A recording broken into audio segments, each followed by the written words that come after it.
여러분, 혹시 밥 한 숟갈이 한 사람의 인생을 완전히 바꿔놓을 수 있다고 생각해 보신 적 있나요?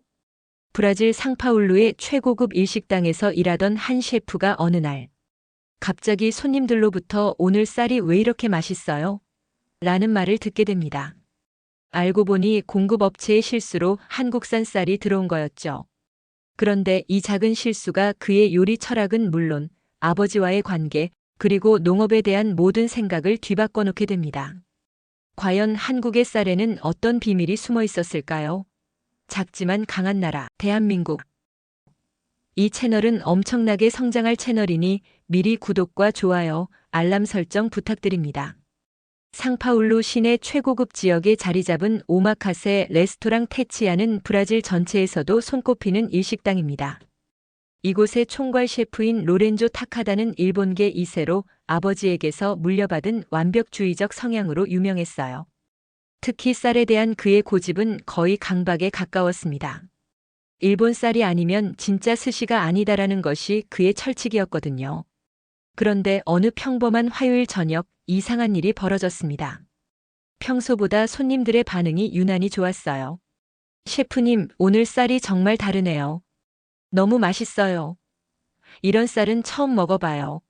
뭔가 특별한 품종인가요? 손님들의 칭찬이 계속 이어졌죠. 로렌조는 처음엔 기분이 좋았습니다. 하지만 곧 이상함을 느꼈어요. 분명 평소와 같은 재료 같은 방식으로 조리했는데 왜 이렇게 반응이 다를까요? 다음 날 아침 일찍 로렌조는 공급업체에 전화를 걸었습니다. 어제 납품된 쌀에 뭔가 문제가 있었나요? 공급업체 담당자는 당황한 목소리로 답했어요. 죄송합니다, 셰프님. 어제 실수로 다른 쌀이 납품됐네요. 일본산이 아니라 한국산 경기미가 들어갔습니다. 로렌조는 순간 말을 잃었어요. 자신이 그토록 무시해왔던 한국 쌀이 손님들에게 이런 감동을 줬다니요. 이건 그의 모든 요리 철학에 대한 도전이었습니다. 그날 밤 로렌조는 잠을 이룰 수 없었어요. 침대에 누워서 계속 생각했습니다. 내가 지금까지 뭘 한 거지? 정말 일본 쌀만이 최고라고 믿어왔는데 아버지에게서 배운 모든 것들이 흔들리기 시작했어요. 쌀은 단순한 곡물이 아니라 문화이고 전통이라고 믿어왔는데 그 믿음에 균열이 생긴 거죠. 며칠 후 로렌조는 아버지의 방을 정리하다가 오래된 일기장 하나를 발견했습니다. 아버지가 돌아가시기 전까지 써오신 일기였어요. 평소 아버지와의 관계가 소원했던 로렌조는 호기심 반, 두려움 반으로 일기를 펼쳤습니다. 그런데 놀라운 내용이 적혀 있었어요. 1943년 우리 할아버지는 몰래 조선 쌀을 구해오셨다. 일본 당국의 감시가 심했지만 할아버지는 진짜 쌀의 맛을 포기할 수 없다고 하셨다. 그때 조선 쌀로 지은 밥을 먹고 할머니가 눈물을 흘리셨다는 이야기를 어릴 때 들었다. 로렌조는 깜짝 놀랐어요. 아버지가 평생 일본 쌀만을 고집했다고 생각했는데 사실은 조선, 즉 한국의 쌀에 대한 기억을 갖고 계셨던 거죠. 일기는 계속됐습니다. 로렌조가 태어났을 때 나는 그에게 일본의 전통만 가르쳐 주려 했다. 하지만 사실 내 마음 깊은 곳에는 할아버지가 말씀하신 그 조선 쌀의 맛이 남아 있었다. 언젠가는 로렌조도 그 진짜 맛을 알게 되기를 바란다. 로렌조는 일기를 읽으며 복잡한 감정에 휩싸였어요. 아버지에 대한 원망, 미안함, 그리고 호기심이 뒤섞였죠. 아버지는 왜 이런 이야기를 직접 해주지 않으셨을까요? 왜 일본 전통만을 강요하셨을까요? 그리고 한국 쌀에는 정말 특별한 무엇인가가 있는 걸까요? 그날 밤 로렌조는 인터넷을 뒤져가며 한국의 쌀에 대해 조사하기 시작했습니다. 놀랍게도 한국의 쌀 품종 개발 기술은 세계 최고 수준이었어요. 특히 경기미는 맛과 영양면에서 뛰어나다는 평가를 받고 있었죠. 로렌조는 점점 더 궁금해졌습니다. 과연 한국에서는 어떤 방식으로 쌀을 기르고 있을까요? 일주일 후 로렌조는 오랜 친구인 브라질 농업청 관계자 카를로스와 저녁 식사를 했습니다. 카를로스는 평소와 달리 심각한 표정이었어요. 로렌조, 너 한국 농업에 대해 뭔가 알고 있어? 갑작스러운 질문에 로렌조는 당황했지만 최근 자신이 겪은 일을 이야기했습니다. 카를로스는 고개를 끄덕이며 말했어요. 그럴 줄 알았어. 지금 한국의 농업 기술이 남미 전체를 뒤흔들고 있거든. 아마존 지역에까지 한국 기업들이 들어와서 스마트팜을 건설하고 있어. 우리 정부도 위기감을 느끼고 있을 정도야. 로렌조는 놀랐습니다. 한국이 농업 강국이라는 건 처음 듣는 이야기였거든요. 더 충격적인 건 말이야, 카를로스가 목소리를 낮추며 계속했어요. 한국의 농업 기술은 단순히 많이 생산하는 게 아니라 맛과 영양을 극대화하는 방향으로 발전하고 있다는 거야. 인공지능을 이용해서 쌀 한 알 한 알의 품질을 관리한다니까. 이런 식으로 가면 우리 브라질 농업은 경쟁력을 잃을 수밖에 없어. 로렌조는 카를로스의 말을 들으며 점점 더 한국에 대한 궁금증이 커졌어요. 자신이 경험한 그 놀라운 맛의 비밀이 바로 여기에 있는 것 같았거든요. 카를로스, 혹시 한국에 직접 가볼 수 있는 방법이 있을까? 카를로스는 잠시 생각하더니 말했습니다. 농업청에서 내년에 한국 농업 연수 프로그램을 계획하고 있어. 하지만 기다릴 수 없다면 개인적으로 가보는 것도 좋을 것 같은데. 그날 밤 로렌조는 결심했습니다. 한국에 직접 가서 그 쌀의 비밀을 알아보겠다고요. 아버지의 일기에서 본 그 진짜 쌀의 맛이 무엇인지 직접 확인해 보고 싶었어요. 그리고 자신의 요리 철학도 다시 정립하고 싶었죠. 2달 후 로렌조는 인천공항에 도착했습니다. 처음 밟는 한국 땅이었지만 묘하게 친숙한 느낌이 들었어요. 그는 곧바로 전주로 향했습니다. 전주는 한국의 쌀과 음식 문화의 중심지라고 들었거든요. 전주 농촌진흥청에 도착한 로렌조는 눈을 의심했습니다. 상상했던 농장과는 완전히 달랐어요. 거대한 유리온실 안에는 최첨단 컴퓨터들이 늘어서 있었고 로봇들이 정확한 동작으로 쌀을 관리하고 있었죠. 안내를 맡은 김연구원이 설명했습니다. 저희는 인공지능을 이용해서 쌀의 생장 과정을 실시간으로 모니터링해요. 온도, 습도, 영양분, 심지어 햇빛의 각도까지 모든 것을 최적화합니다. 로렌조는 경악했어요. 이건 농업이 아니라 첨단 과학이잖아요. 김연구원은 웃으며 답했습니다. 맞습니다. 저희는 쌀을 수확하는 게 아니라 연산 처리한다고 표현해요. 전통적인 농업의 경험과 최첨단 기술을 결합한 결과죠. 스마트팜을 둘러보는 동안 로렌조는 계속 놀라움을 금치 못했어요. 쌀 한 포기 한 포기마다 센서가 부착되어 있었고 컴퓨터가 실시간으로 각 쌀의 상태를 분석하고 있었거든요. 이렇게 관리된 쌀은 일반 쌀과 어떻게 다른가요? 로렌조가 물었습니다. 맛과 영양이 일반 쌀의 2배 이상이에요. 특히 아미노산 구성이 완전히 달라져서 단맛과 감칠맛이 극대화됩니다. 그래서 외국 셰프들이 저희 쌀을 찾는 거죠. 김연구원의 설명을 들으며 로렌조는 자신이 브라질에서 경험했던 그 놀라운 맛의 정체를 알 것 같았어요. 하지만 동시에 복잡한 감정도 들었습니다.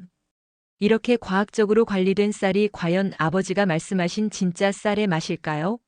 뭔가 인위적이고 차가운 느낌도 들었거든요. 로렌조는 더 깊이 알아보기로 했습니다. 전주에서의 경험 후 로렌조는 뭔가 아쉬운 마음이 들었어요. 분명 기술은 놀라웠지만 아버지 일기에서 본 그 따뜻한 이야기와는 거리가 멀게 느껴졌거든요. 그러던 중 우연히 경상북도의 한 소농가를 소개받게 됐습니다. 그곳은 전주의 스마트팜과는 정반대였어요. 70대 농부 할아버지 한 분이 전통 방식으로 쌀을 기르고 계셨죠. 할아버지는 로렌조를 보자마자 웃으며 말씀하셨어요. 어디서 온 젊은이인지 모르겠지만 배고프겠네. 일단 밥부터 먹고 이야기하자. 할아버지가 지어주신 갓 지은 밥을 한 숟갈 떠서 입에 넣는 순간 로렌조는 눈물이 날 것 같았어요. 이건 전주에서 먹었던 그 과학적인 쌀과는 완전히 다른 맛이었거든요.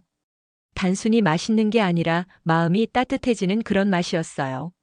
할아버지, 이 쌀은 어떻게 기르신 거예요? 할아버지는 밥을 먹으며 천천히 말씀하셨어요. 이 쌀은 땅이 아니라 철학으로 기른 거야. 50년 동안 이 땅과 대화하면서 쌀이 무엇을 원하는지 알게 됐거든. 기계도 좋고 컴퓨터도 좋지만 결국은 사람의 마음이 들어가야 진짜 맛이 나는 거야. 로렌조는 할아버지와 함께 논에 나가서 직접 쌀 농사를 배웠어요. 흙을 만지고 쌀의 상태를 직접 눈으로 확인하고 물의 깊이를 조절하는 모든 과정이 신기했죠. 젊은이, 쌀 농사는 기다림의 예술이야. 성급하면 안 되고 쌀이 원하는 속도에 맞춰줘야 해. 그날 밤 할아버지는 로렌조에게 특별한 이야기를 들려주셨어요. 우리 쌀의 진짜 힘은 사람들을 하나로 만드는 거야. 밥상에 앉으면 모든 사람이 평등해지거든. 그래서 우리 조상들이 밥 먹었어? 라고 인사한 거고. 로렌조는 그제서야 아버지 일기의 의미를 이해할 것 같았어요. 기술과 전통, 과학과 철학이 만났을 때 진정한 맛이 탄생한다는 것을 깨달았거든요. 한국의 쌀은 단순히 곡물이 아니라 수천 년 동안 이어온 사람들의 마음이 담긴 문화였던 거죠. 한 달간의 한국 체류를 마치고 브라질로 돌아온 로렌조는 완전히 다른 사람이 되어 있었어요. 공항에서 집으로 가는 길에 제일 먼저 들른 곳은 아버지의 묘지였습니다. 로렌조는 아버지의 사진 앞에서 무릎을 꿇고 말했어요. 아버지, 이제 이해했어요. 음식은 전통과 과학이 함께할 때 비로소 미래가 됩니다. 아버지가 평생 지키려고 하셨던 그 마음을 이제야 알 것 같아요. 로렌조의 눈에는 눈물이 고였습니다. 아버지에 대한 원망이 이해로 그리고 감사로 바뀌었거든요. 집에 돌아온 로렌조는 곧바로 레스토랑으로 향했습니다. 직원들은 한 달 만에 돌아온 셰프의 달라진 모습에 놀랐어요. 평소 엄격하고 완벽주의적이었던 로렌조가 훨씬 온화하고 열정적으로 보였거든요. 여러분, 오늘부터 우리 레스토랑은 새로운 도전을 시작합니다. 로렌조는 직원들을 모아놓고 말했어요. 지금까지 우리는 일본 전통만을 고집해왔지만 이제는 진정한 맛의 근원을 찾아가겠습니다. 한국에서 배운 것들을 우리만의 방식으로 발전시켜보죠. 로렌조는 한국에서 가져온 쌀과 브라질의 신선한 재료들을 결합하기 시작했어요. 한국의 스마트팜 기술에서 영감을 받아 레스토랑 내에 소규모 재배 시설도 만들었죠.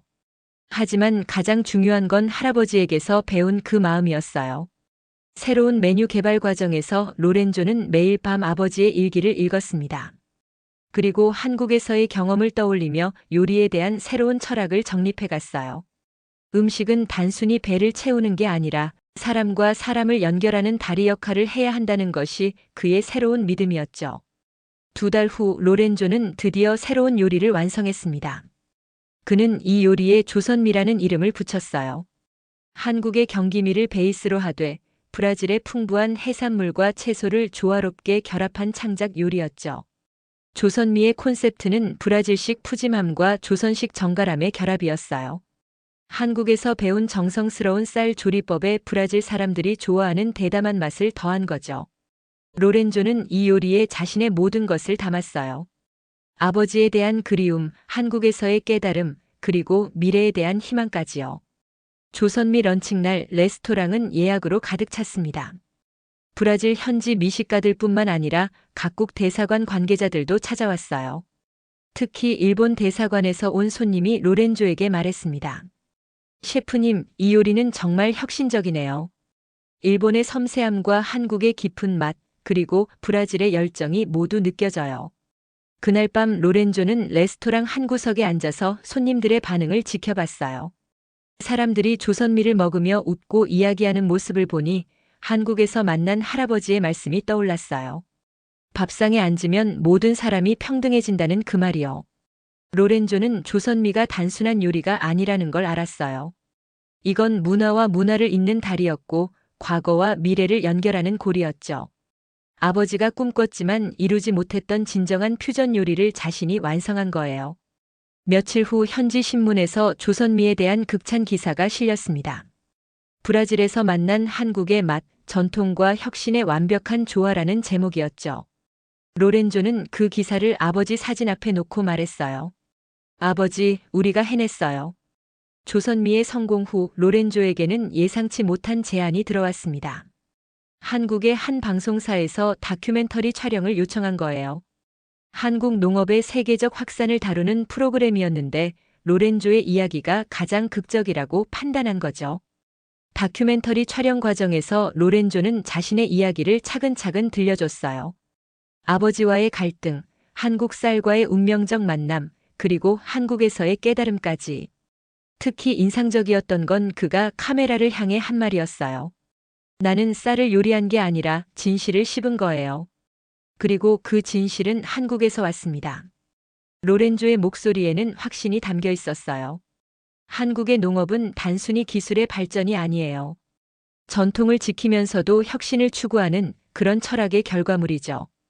다큐멘터리가 방송된 후 로렌조는 국제적인 유명인이 됐습니다. 세계 각국의 셰프들이 그의 레스토랑을 찾아왔고 한국 농업에 대한 관심도 급증했어요. 특히 50대 이상의 시청자들이 큰 관심을 보였는데 그들은 로렌조의 이야기에서 자신들의 부모 세대에 대한 이해와 감사의 마음을 발견했다고 했어요. 로렌조는 이제 정기적으로 한국을 방문해서 새로운 농업 기술을 배우고 있습니다. 그리고 브라질에서는 한국 농업 기술을 보급하는 일도 하고 있어요. 무엇보다 중요한 건 그가 아버지와 화해했다는 거예요. 비록 아버지는 돌아가셨지만 로렌조는 이제 아버지의 마음을 이해하고 있거든요. 로렌조 타카다의 이야기는 우리에게 중요한 교훈을 줍니다. 첫째, 진정한 혁신은 전통을 무시하는 게 아니라 전통과 과학이 만날 때 탄생한다는 것입니다. 둘째, 음식은 단순한 영양 공급이 아니라 문화와 마음을 전달하는 매개체라는 것이죠. 셋째, 우리가 무시하거나 당연하게 여겼던 것들 속에 때로는 놀라운 진실이 숨어 있다는 것입니다. 한국의 K농업이 세계를 놀라게 하는 이유도 바로 여기에 있어요. 단순히 많이 생산하는 게 아니라 맛과 영양, 그리고 사람의 마음까지 생각하는 농업이거든요. 밥 한 숟갈에 담긴 수천 년의 지혜와 최첨단 기술의 만남, 그것이 바로 대한민국 농업의 진짜 힘인 거죠.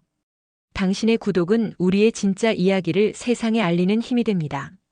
다음 내용도 궁금하시다면 구독과 좋아요, 알람 설정 꼭 잊지 마세요.